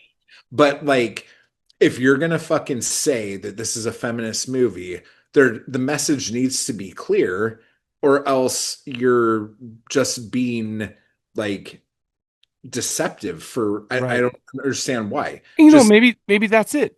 Who knows? yeah, I don't fucking know. And Like, you know what's funny too is so it's like also it's like a lot of people saw, you know, so I was talking to my wife about it and she's like, that's crazy. This is the weirdest, most gross body, you know, I said, this is a body horror. That's a body, that's gross. I'm like, listen, I understand that you haven't seen movies like Brain Dead or fucking Tokyo Gore Police or Tokyo Gore. Machine I Girl. brought that up in my thing, dude. In what Exactly. thing? Tokyo Gore Police and Machine Girl. Boom. What Like, thing? huh? What thing did you bring that up in? I did a video on this fucking movie. Oh, you did? I did. Wait. You brought up like the Japanese extreme, like from the I said, 2010s. if you think this is fucking weird, nothing in this is like anything new, like that wasn't in Tokyo Gore Police or Machine Girl. Well, how many movies were like that, like Robo Geisha and all that shit? Yeah. It's like, yeah, I mean, I get it. Oh my, this is so scary and crazy because it played on Mubi. This was an art house thing. This won awards because for whatever, but it's like, oh shit, this, I mean, it was funny. I laughed when like I said, the titty came out of the eyeball. That Sound was like funny. no thanks. That's too much. Like I'm I'm just like, that's fun. But this movie was beautiful. Other than the nasty, gross shit, like it was beautiful. The packaging of the substance stuff was sleek and cool. It didn't make any sense, No. but it was super cool. Like everything about this was really cool, except for the actual plot of this fucking movie. Well, let me ask you something. What would you say if like, Dario Argento made this movie or something like that? It's like, I think yeah, Dario Argento's a hack. He just had a good okay. photographer for 3 movies and like was a legend. Okay. Because I was going to say, because it seems like some of the things that he didn't have to make sense. It's like, why are you walking through a window that only leads to another room in Suspiria? Like what kind of, it doesn't have doors in it. I mean, what kind of architect makes a room and then it happens to have like razor wire on the bottom? That doesn't make any fucking sense, Dario. You know, shit like that. And it's like, I feel like that was a lot of this, you know? Yeah. And I don't know if that is like it feels like it's dreamlike. Yes. You know, this is real life. Like, look at the billboard. Right. Like, you know, like I don't know. The only way this makes sense is if this is a dream. Like, I mean, but the thing is, if it's a dream, are we getting a dream in a dream when she pulls a drumstick out of her fucking belly button? I mean, what's going on? That was so funny. And they're like, we have to stop. Someone saw something in the back. We're gonna play this back. And she's like panicking and shit. Yeah. Oh my God, that was fucking hysterical. I don't know, man. It feels like you feel the same way about this that I do. I thought I was gonna come up against some pushback. This seems like I remember I messaged you after I watched The Substance and I made some snide comment and you're like, hold up, dude. And so I thought you were like saying that as being like, I love The Substance. Don't talk shit. But I know. Yeah. I don't know. No. No, I just don't understand. I don't understand. Well, it's easy because it doesn't make sense. People did not or have not seen movies that have already done all of this shit better. Right. But the thing is, too, is I don't understand why certain movies win the Academy Awards, why they would do all this other stuff. Like, I don't get it. Like, there's Demi Moore's in it. That's one. Yeah. And two, like I don't want to say this because then I'm going to get in trouble, but like especially now, any kind of like woman of color or like anything like that doing anything that says I'm making a statement and this is what, if you have to fucking tell me what your statement is, you fucked up. Like your art should tell me what your statement is. Right. I don't know. That's just, you didn't say it, so you're safe. Okay. Whatever. Yeah, but yeah, okay, someone's going to play this back 10 years from now, and I'm going to get canceled off of whatever new social media. You know what? Here's the thing, though: is you'll be rich as shit by then. 10 years from now, you'll be living the high life. I'll be like, "Hey, remember me, Matthew? Remember me, Creeperson?" And it'll be great. I hope you do remember me by. I'm going to send you like fucking 5 hot and spicy chicken sandwiches from McDonald's. That will cost you $8. Thank you for that so much. You know, I got mine. I got 5 hot and spicy. 10 years from now, that'll cost like $75. No, dude. that'll cost like $820. But yeah, thank you. You're right. We're fucked, dude. Man, so I'm kind of happy that. We're in agreement. Yes. And like to all of the female filmmakers out there who listen to Corpse Cast religiously, if you're gonna be a feminist, be a fucking feminist and do it hard. And the thing is, that doesn't bother me. It's not like that shit bothers me. It's this that's like, why is everyone a piece of shit? Can you see me? Yeah. Oh, okay, I can't see you. My energy saver turned on. Oh no, I'm okay. Oh wait, there you are. Okay. Okay. Hi. Yeah, no, but yeah, we don't care. Like, we want you to like push buttons and push the envelope and do all the shit. Like, I dig that. Do it harder. Yeah, sure. Well, okay. I'm done. And with that, ladies and gentlemen, that is episode 389 of the Corpse Cast. I hope you enjoyed it. Make sure again to go to youtube.com/@MattWall. Oh, thank you. Yes. Oh, duh. Like I said, get your writing wisdom in there. youtube.corpsecollective.com. I've got a couple good ones coming up. I already have like the next 2 videos coming out after this one. And one is the Devil's Wedding Night with one of the Italian 3 that I call the hottest Italian women. Rosalba Neri, Evige Fenech, and Monica Bellucci. Those are the 3 hottest like Italian women that have ever walked the earth, in my opinion. And they're all in the same thing. Say what? They're in the same thing? No, they're just all Italian. Oh, I thought you said they were all in the movie you watched. Oh, no. So, yeah, that's Rosalba Neri and the Devil's Wedding Night. You guys, it's coming out next week. Enjoy that. But you got anything else? Say what? What are we doing next?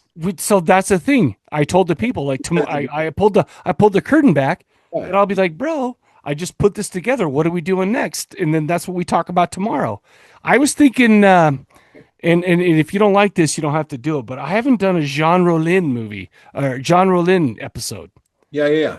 So, ever. Shut the fuck up. Why would I shut the fuck up when I'm telling you the truth? How? Yeah, I'm just saying. I like the. I like the Euro sleeves, brother, and I get that, but I've never done one. I'm down. All right, so you guys heard it first. Jean Rollin. We're doing it next time. Yeah. All right, so for the Corpse Cast, we'll catch you guys later. Creep, say bye. Bye.